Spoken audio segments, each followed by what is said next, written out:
الهجوم على مطار عربد والحقائق المجهولة. في مساء 18 أيلول تعرض مطار عربد الزراعي في السليمانية لقصف عنيف، ورغم صدور العديد من التصريحات والتحليلات إلا أنه لا تزال هناك أسئلة غامضة بلا أجوبة. فلم تتم لغاية الآن الإجابة بشكل وافي على سؤال ما إذا كان القصف قد تم من الأرض أم جوا، ولم تصدر أي من إيران أو تركيا ببيان حول الحادث، إلا أن وزارة الدفاع العراقية أشارت أصابع الاتهام إلى تركيا بشكل ضمني، وتبقى هناك أسئلة تحتاج لأجوبة، منها التساؤل: من يقف وراء الهجوم؟ ولماذا استهدفوا هناك؟ وبالطبع يبقى السؤال الأهم: من المستهدفون في الهجوم؟ وقع الحادث في منطقة تواجد قوات مكافحة الإرهاب التابعة للاتحاد الوطني الكردستاني. غطى الاتحاد الوطني الحادث ولم يسمح لأي شخص بالاقتراب من موقعه، ولم يقدم معلومات دقيقة حول تفاصيل ملابسات الحادث. وقد حصل موقعنا دار كامازي على بعض المعلومات من مصادر محلية مطلعة، وسنجيب على هذه الأسئلة. هل يستخدم مطار عربد للزراعة أم لصناعة المسيرات طائرات بدون طيار؟ مطار عربد بني عام 2005 لأعمال الزراعة، ودخل الخدمة عام 2007. يبعد المطار 50 كيلومترا عن مدينة السليمانية. كان يستخدم سابقا للأغراض الزراعية وحالات الطوارئ وإطفاء الحرائق.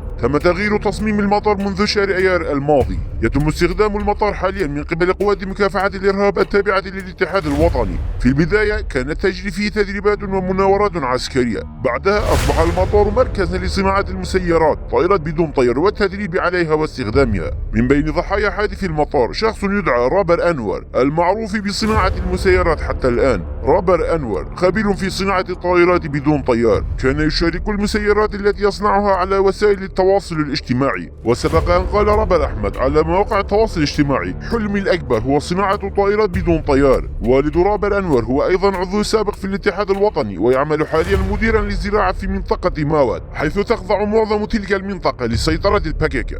هل صحيح أن من بين الضحايا عناصر للباكيكا؟ لغاية الآن لم تعلن أي جهة مسؤوليتها عن الهجوم على المطار. ومع ذلك وقبل تصاعد ألسنة اللهب والدخان من المطار، واجه كبار مسؤولي الاتحاد الوطني ووسائل الإعلام التابعة للباكيكا والاتحاد الوطني أصابع الاتهام إلى الدولة تركيا. هذا التصريح كان مهما للغاية لمعرفة هوية الأشخاص المستهدفين في الهجوم أو الانفجار، فقد تصاعدت وتيرة الاستهدافات التركية لعناصر الباكيكا في حدود السليمانية وأطرافها. فكانت إشارة الاتحاد الوطني والباكيكا واتهامهما الدولة التركية بالوقوف وراء الحادث منذ البداية مؤشر، بل بمثابة اعتراف حول ذلك المكان. أضف إلى ذلك التغطية المتعمدة والشديدة على هوية الضحايا من قبل الاتحاد الوطني. فبعد الانفجار توجهت العديد من سيارات الإسعاف إلى مكان الحادث، لكن قوات مكافحة الإرهاب التابعة للاتحاد الوطني لم تسمح للطواقم الطبية بالدخول إلى مكان الحادث، وأخرجت المصابين بنفسها. كما تم أخذ المفاتيح من سائق سيارات الإسعاف، وقام أفراد مكافحة الإرهاب بقيادة سيارات الإسعاف بأنفسهم.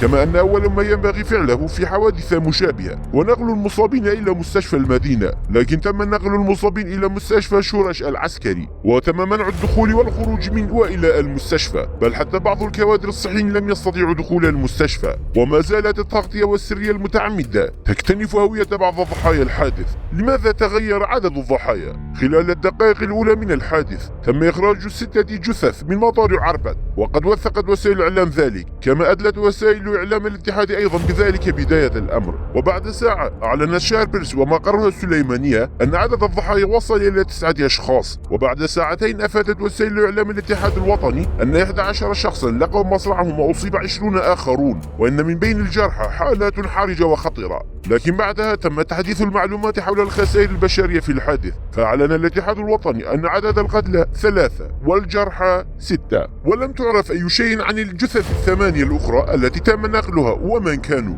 وسائل الإعلام مقربة من لاهور جنجي تكشف هوية ضحايا الانفجار. في الساعة الأولى من الحادث نشرت وكالة إعلام مقربة من لاهور جنجي في سليمانية أن قتل الانفجار هم عناصر من الباكيكا، وأنهم يستخدمون المنطقة منذ أشهر مع قوات وهاب حلبجي في مكافحة الإرهاب التابعة للاتحاد الوطني للتدريب على صناعة واستخدام الطائرات بدون طيار. وقد وثق موقع دار كامازي هذه المعلومات أيضا من قبل بعض أعضاء الباكيكا والاتحاد الوطني، لكن هذه المصادر طلبت عدم الكشف عن أسمائها. والحقيقة هي أن جميع المسؤولين العسكريين والسياسيين الرفيعين والمتوسطين في سليمانية يعرفون جيدا أن هذه المنطقة تستخدم كمعسكر للباكيكا. مقارنة أخرى مثيرة للاهتمام، وهي أن مخيم عربد للاجئين يقع على بعد بضعة كيلومترات من مكان الحادث. ويعد مخيم عربد الذي يأوي لاجئين من روجافا كردستان أحد القواعد الرئيسية للبككة.